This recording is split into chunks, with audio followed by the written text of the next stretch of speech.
Okay, so you think you're keeping up with all the MCU news, Yeah. right? You think you know what's coming next, and then Yeah. and then suddenly Marvel hits us with a cast announcement for their next big movie that just totally changes the game. Right. We're talking Avengers Doomsday, set to release in May 2026. And let me tell you, the actors they've announced for this film.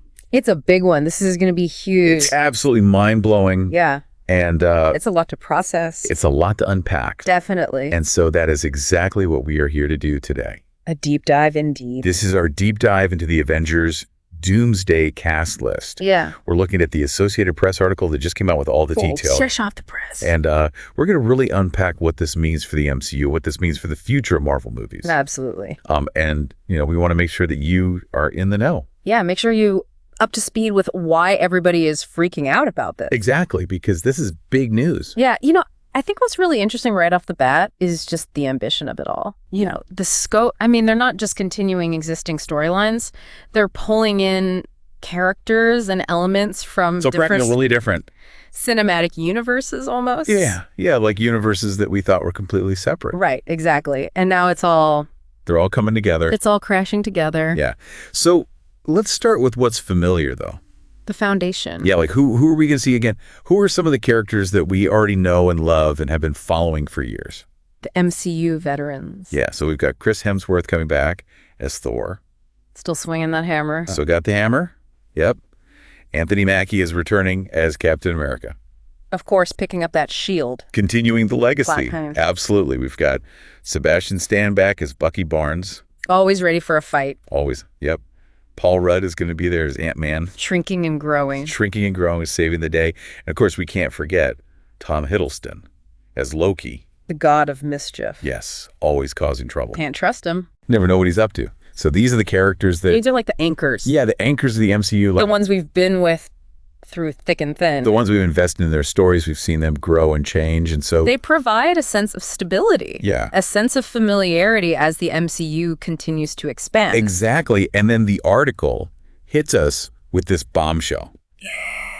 And this is where things get really wild. This is the big one. We are going to see actors from the original X-Men movies. What? I'm talking the Fox films from like the early 2000s. No way. The ones that started it all? Yes, the ones that like kicked off this whole superhero movie craze. We're talking Patrick Stewart. Professor X. Back as Professor X. Wow. And get this, Ian McKellen. Magneto. He's coming back as Magneto. Those are iconic performances. I know. Can you believe it? I mean, these guys define those roles for a generation. I know. It's unbelievable. And it makes you wonder, like... What does this mean? What does this mean for the MCU? How are they going to handle this? Like, how do they bring these actors who we associate so strongly with? With a completely different set of X-Men movies. Right. Like a whole different universe of X-Men films. Into the MCU. It's wild. It's crazy. And, the nostalgia factor alone is going to be huge. Oh, yeah. Like, people are going to flip out when they see these guys back in those roles. I mean, it'll be like stepping back in time. Yeah. And it's not just them either. We're also going to see Kelsey Grammer returning as Hank Beast McCoy. Oh, wow. Rebecca Romijn is going to be back as Mystique. The blue shapeshifter. Yep. James Marsden as Cyclops. With the visor. With the visor, of course. And even Alan Cumming is coming back as Nightcrawler. I loved him as Nightcrawler. So good. And for a lot of people, these were like... The definitive versions of these characters. Yeah, these are the ones they grew up with. Exactly. And it's going to be so interesting to see... How they fit into the MCU. Yeah, like how do their stories, their histories line up with what we already know about the MCU timeline? Right, because they have their own backstories, their own relationships. Exactly. It's going to be fascinating to see how Marvel handles that. And what about the multiverse? Yeah. Does this mean that these X-Men are from a different universe? Are they going to explain that? Or are they going to somehow merge their history with the main MCU timeline? So many questions. It's going to be a lot of fun to see how it all plays out. I know. And the article mentions that this is all possible because... of the Disney-Fox merger. Yeah, Disney bought Fox a while back. Yeah. And now they own the rights to all these characters. So they've got this whole treasure trove of Marvel characters. That they can just bring into the MCU now. It's like they unlocked a whole new level of storytelling possibilities. Exactly. And Doomsday seems to be like... the first big example. Yeah, the first real exploration of what they can do now that they have access to all these characters. And I'm really curious to see how much of the original X-Men continuity they'll acknowledge or carry over? Like, are they going to pretend that those old movies never happened? Or will they find ways to connect them to the MCU in a meaningful way?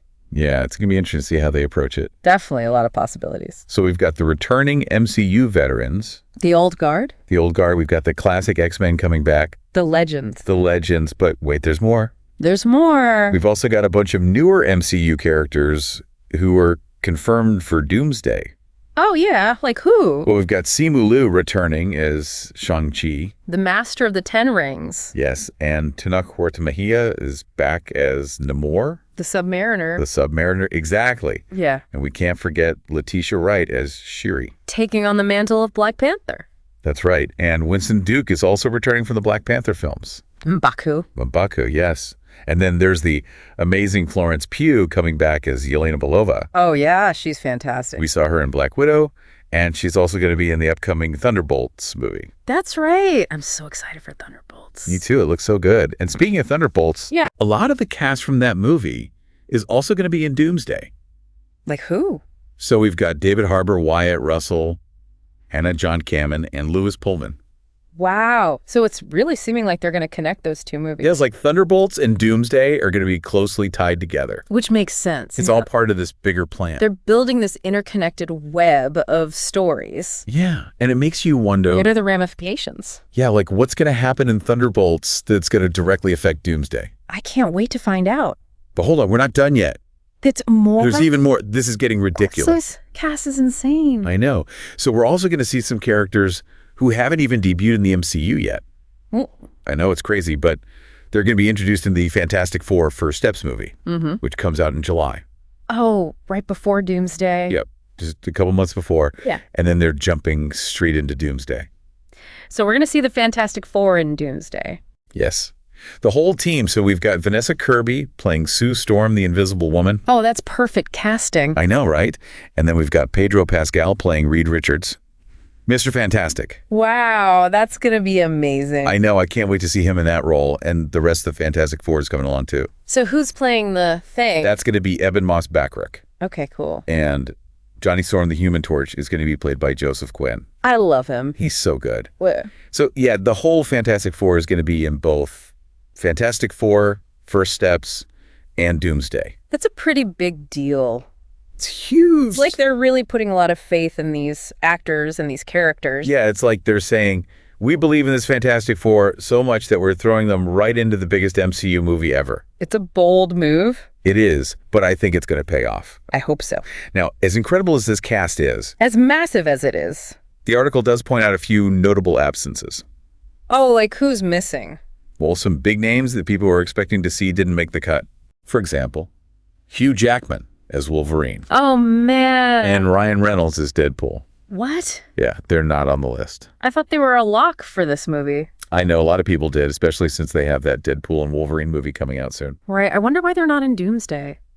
Well, the article speculates that it might have something to do with the complicated rights issues surrounding those characters. Oh, right, because Fox still owns the rights to them? Well, not anymore. Disney bought Fox. But it's complicated. Yeah, it's complicated. So it's possible that they're still working out the details of how to bring Wolverine and Deadpool into the MCU. So maybe we'll see them in a later movie. Yeah, maybe they'll show up in a post-credit scene or something. That would be awesome. It would. And interestingly, Channing Tatum, who played Gambit in Deadpool and Wolverine. Oh, yeah. He is on the cast list for Doomsday. So maybe that movie is going to tie into Doomsday somehow. Yeah, it seems like there might be some connection there. That's interesting. Another major character who's missing from the list. Okay. Is Tom Holland as Spider-Man? Oh, yeah. What about Spider-Man? Yeah, well, as the article explains, the relationship between Marvel and Sony, who owns the rights to Spider-Man, is always a bit tricky. It's a delicate balance. Yeah, so it's possible that they just haven't worked out a deal for him to appear in Doomsday yet. Or maybe they're saving him for a later movie. Yeah, maybe he'll have his own adventure that ties into Doomsday in some way. That would be cool. And looking ahead to the future of the MCU, okay, the article reminds us that Robert Downey Jr. is coming back. I know, I heard about this. Not as Iron Man, unfortunately, but as the villain Dr. Doom.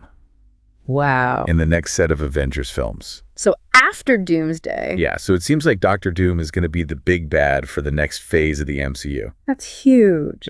He's a major villain. One of the most iconic Marvel villains. Yeah, and having him as the main antagonist gives the MCU a clear direction. Yeah, it sets the stage for some epic battles. I can't wait. But let's step back for a second. Okay. And think about the bigger picture. The grand scheme of things. Yes. Avengers. Doomsday is the 5th Avengers movie. And the first one since Endgame? Yeah, first one since Avengers. Endgame, which came out in 2019. That's a long time ago. It is, a lot has happened in the MCU since then. Oh, landscape has changed. Yeah, we've had new heroes, new villains, new stories. New phases. New phases. Okay. Yeah, and Doomsday has to live up to the legacy of Endgame. Which was a cultural phenomenon. And it's huge. It broke box office records. Yeah, and the article acknowledges that Marvel has been trying to recapture that magic. That Endgame magic. Yeah, that cultural buzz and box office mojo that they had back then. It's not easy to replicate that kind of success. No, it's not. And so Doomsday is clearly being positioned as the film that's going to bring back that excitement. The film that's going to reignite the MCU. Yeah, and with this cast, I think they have a pretty good shot. I agree. So after this deep dive into the Doomsday cast announcement, yeah, what are your main takeaways? I mean, the biggest one is just the sheer scale of this project. It's massive. We're seeing characters from all different eras of Marvel Comics. And from different movie universes. It's unprecedented. It's like they're throwing everything they have at this movie. And I think it's going to be amazing. I think so too. But it also makes you wonder what this means for the future of the MCU. Yeah, like, is this a one-time thing? Are they going to keep bringing in characters from other universes? Are we going to see more crossovers like this? Is this the new normal for the MCU? So many questions. And that's what makes it so exciting. Exactly. We don't know what's going to happen next. But we can't wait to find out.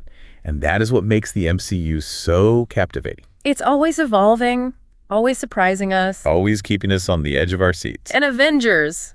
Doomsday is shaping up to be the biggest surprise yet. I think you're right about that. And with this cast and this level of ambition, yeah, who knows what the future holds for the MCU? The possibilities are endless. It's going to be a wild ride. Buckle up, everybody. It's going to be epic. Doomsday is coming.